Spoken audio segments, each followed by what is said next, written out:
Have you ever seen a good artist try to be bad? It can be pretty fun. Check it out. I was watching Penn State with my wife on Saturday, and a commercial came on where this couple was showing examples of stupid things that they've spent money on. And they panned to a portrait that they'd had made of themselves, and it was supposed to be super ugly. It was only on screen for a moment, and then right when it was gone, I was like, that was a cool picture. And my wife was like, I know. So I pause it, rewind, and this was the portrait.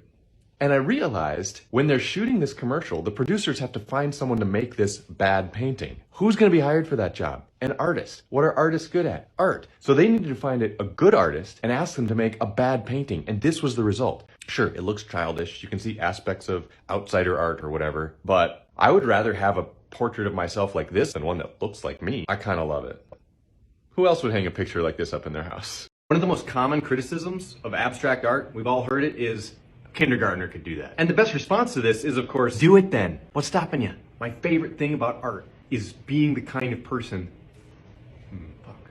all I want to be as an artist is the kind of person who does it then. If a kindergartner can make it, which I never use as a criticism because kindergarten art is fucking awesome, but if a kindergartner can make it, I can make it. Maybe. They're more creative than me, but I can try.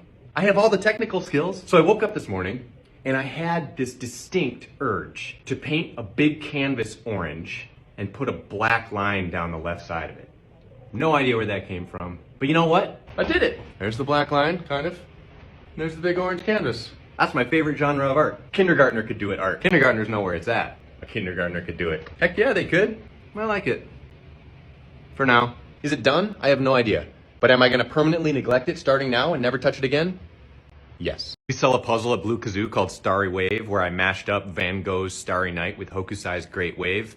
People seem to like it, so I'm asking myself, what's the next art mashup we should do? So I present to you the booping of the ermine. Oh man, I cracked myself up.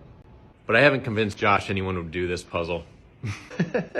Let me know what public domain art I should mash up next. Dolly Parton wrote I Will Always Love You and Jolene on the same evening. Now, a fact like this can actually enhance our experience of her music. It's amazing, it's intriguing, and now when we listen to those songs, it'll add to our enjoyment. But sometimes it goes the other way. For instance, I resonate with paintings like this. It's energetic, it's raw. I feel like I can feel what the painter was feeling. Except it's by a computer. It's not even a painting. And knowing that diminishes my experience. Knowledge about art is risky. And yet we feel an almost irresistible urge to know more about artists. Who cares who drew it, wrote it, knitted it? Some moments with art are so sublime that facts can only make them more mundane at best. Sometimes I just want to look at the painting, listen to the song, walk through the sculpture garden knowing nothing about who made any of it because my experience in that moment is fragile. I don't want the bubble popped with a fucking backstory or an artist statement. And here's the twist. When we feel this way, in a sort of backhanded way, it's the highest compliment we can give to an artist because what we're saying is your work stands alone as something remarkable to encounter. Nothing you can do now will add to it. Unless you share something as interesting as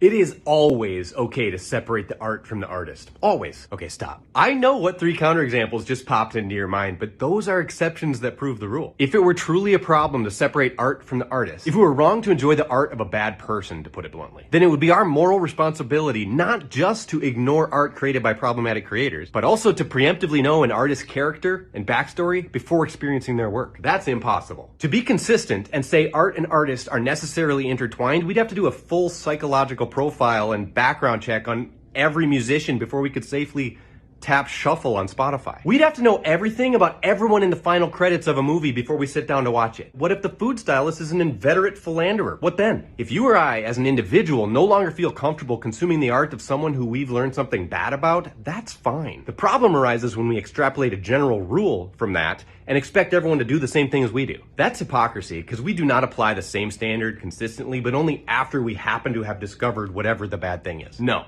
art can stand alone when we want it to. And art can stand alone for other people even if we don't want it to. If art can't be separated from its creator, the very act of experiencing art borders on unethical. No, I'm not gonna go see if Jeff Bridges is still a stand-up guy every time I rewatch The Big Lebowski. Hey, thanks for watching. Come along if you feel like it. Just like everybody else, I find meaninglessness deeply painful. And art is a kind of solution. Not in a sentimental way, but practically, physically. It's an arena where we can take existential futility and revel in it. Here's what I mean. All art starts as nothing. A blank canvas, if you're a painter. And then it becomes something. And in so doing, it paints a picture, metaphorically, and literally, I suppose, of just how we're supposed to get by in this universe. Nothingness, embodied by a blank canvas, then starts to become something with significance, something meaningful, something I value, something that you couldn't pay me to destroy. Not true.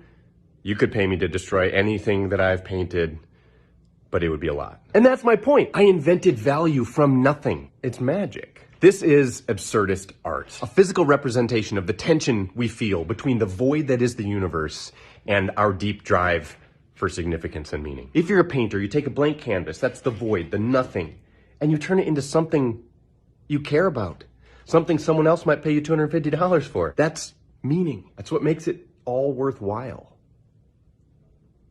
Whatever the all is. Anyway, thanks for watching. I'm Abraham. Here's a comma wearing sunglasses I just made. Come along if you feel like it.